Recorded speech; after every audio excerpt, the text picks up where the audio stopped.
Oke semuanya, Assalamualaikum, selamat pagi, selamat datang di channel Fikri Bapak Afiliator. Jadi sebelumnya kenalin dulu ya.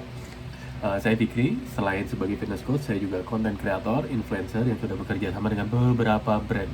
Ya cukup banyak lah ya, ini bukan sombong loh ya, ini hanya sebagai portofolio. Ya jadi kita langsung aja ya, nggak usah banyak babi bu ya. Saya pengen membahas, ada setidaknya, saya sudah mencatat, ada 7 kesalahan yang sering dilakukan oleh afiliator, baik yang masih pemula maupun yang sudah lumayan ekspor ya.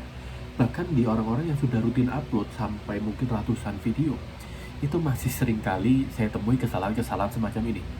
Oke langsung aja deh. Yang pertama, kesalahan yang pertama dan ini menjadi yang paling utama adalah mengabaikan niche.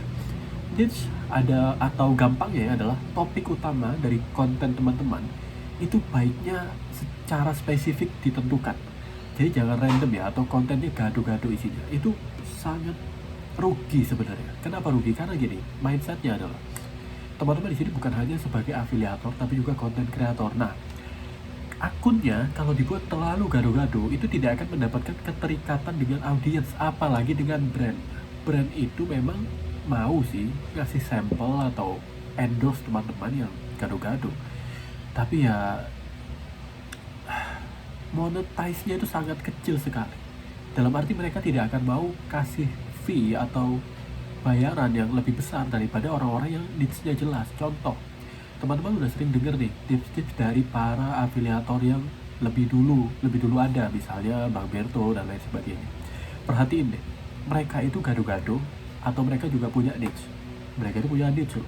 Niche-nya adalah orang-orang yang pengen jadi afiliator. Ya teman-teman yang nonton ini sekarang. Nah jadi rugi banget nih kalau teman-teman nggak secara spesifik punya niche atau topik utama. Gimana cara nentuinnya? Gampang aja.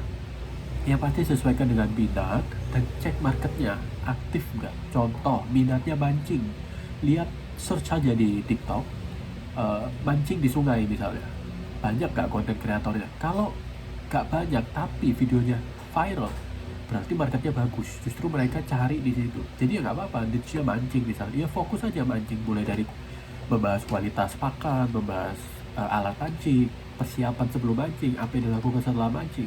Ada banyak sebenarnya, itu baru dari mancing ya. Dan ini idenya asal aja dan udah ketemu.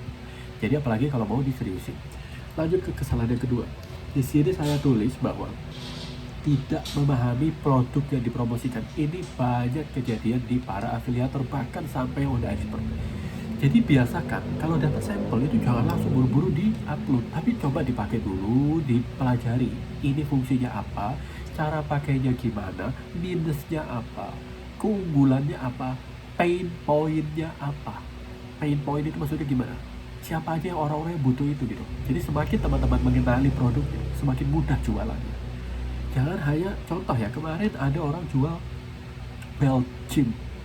Tahu ya, sabuk yang untuk orang nge-gym itu.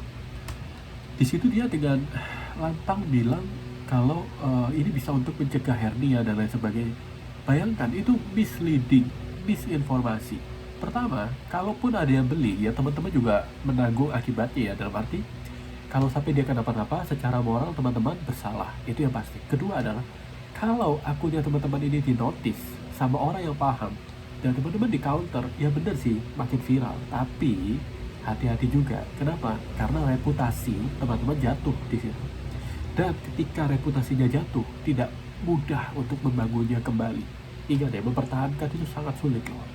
Itu kesalahan yang kedua. Kesalahan yang ketiga adalah mengabaikan kualitas konten. Kemarin ada yang upload 20 video per hari. Bayangkan. Kualitasnya gimana? 20 video. Ternyata setelah saya cek ya dia hanya, contoh ya, ini produk, ya hanya ini di shoot aja pakai kamera, di shoot terus dikasih tulisan, dikasih keranjang. Ada nggak yang nonton? Ada. Tapi ya apakah ada yang beli? Dan kedua adalah apakah bisa grow? Apakah bisa improve? Apakah aset digital ini hanya untuk jadi begitu aja? Atau teman-teman memang pengen niat berprofesi sebagai afiliator dan konten kreator? Jadi balik lagi ya, keseriusan diperlukan. Dan jangan boleh kejar kuantitas. Kalau saya pribadi biasanya menyarankan 3-5 konten per hari itu udah maksimal.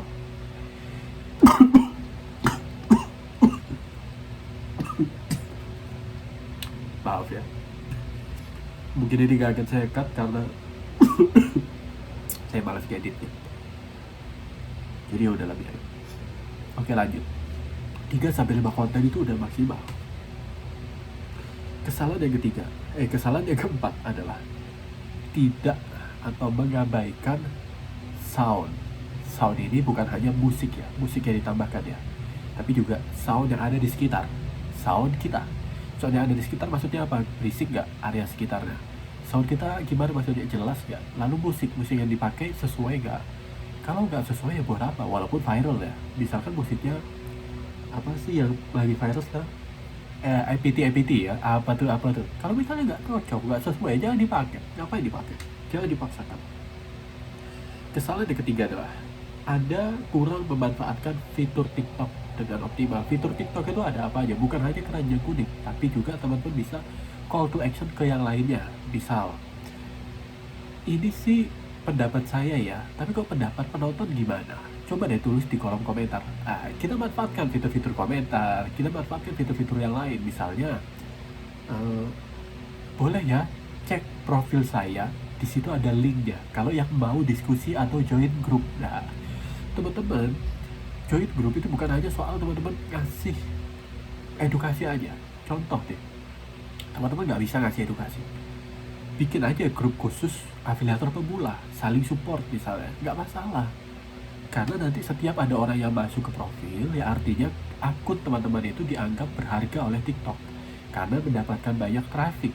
Jadi manfaatkan ya fitur-fitur semacam itu, taruh link dan lain sebagainya, nggak ada masalah. Kesalahan yang lain yaitu kurangnya interaksi dengan audiens. Kalau teman-teman fokusnya hanya pada produk ini, teman-teman berharap apa? Apakah orang-orang tiba-tiba mau loyal untuk beli di situ? Itu yang sulit kan. Nah, makanya cobalah untuk membangun audiens ini lebih dekat dengan teman-teman. Lewat cara apa? Lewat cara jangan hanya jualan terus, tapi juga bikin konten yang lain, sharing kegiatan, sharing ide, sharing alasan kenapa mau jadi afiliator, sharing keseharian. Itu udah masalah teman-teman. Jadi kalau misalnya nih kita bikin upload jualan 5, semuanya jualan semua, ya rugi ya, saya rasa ya rugi karena teman-teman nggak bisa lebih dekat juga dengan audiens. Tapi coba deh 3 jualan 2 sharing misalnya aja ya, akan jauh lebih baik. Secara performa saya yakin akan jauh lebih baik. Dan yang terakhir adalah iklan berlebihan. Boleh pakai iklan, tapi perhatikan juga nutup nggak sama profitnya. Omset besar belum tentu profit besar, apalagi omset kecil. Jadi saya nggak pernah ngajarin kebetulan saya juga aktif nih ya di TikTok untuk ngajarin murid-murid saya affiliate, dan saya nggak pernah ngajarin untuk ngiklan. Saya selalu suka dengan cara organik. Kenapa? Karena iklan itu hanya berlaku untuk mereka yang memang pertama kontennya udah bagus, sehingga ketika ditampilkan di layarnya penonton mau nonton. Tapi kalau kontennya kurang bagus, belum bagus, dipaksa tampil di layar penonton pun dia di skip, sama aja bohong. Iklan tuh bisa di skip ya kan. Nah jadi percuma iklan tapi kontennya gak bagus. Fokus dulu di kontennya, fokus dulu di improvementnya, fokus dulu membangun hubungan dengan audiens, baru nanti iklan. Jadi jangan berlebihan ya. Mungkin itu dulu ya untuk video kali ini. Ini udah berapa menit? 8 menit, luar biasa. Sampai jumpa lagi di video-video selanjutnya.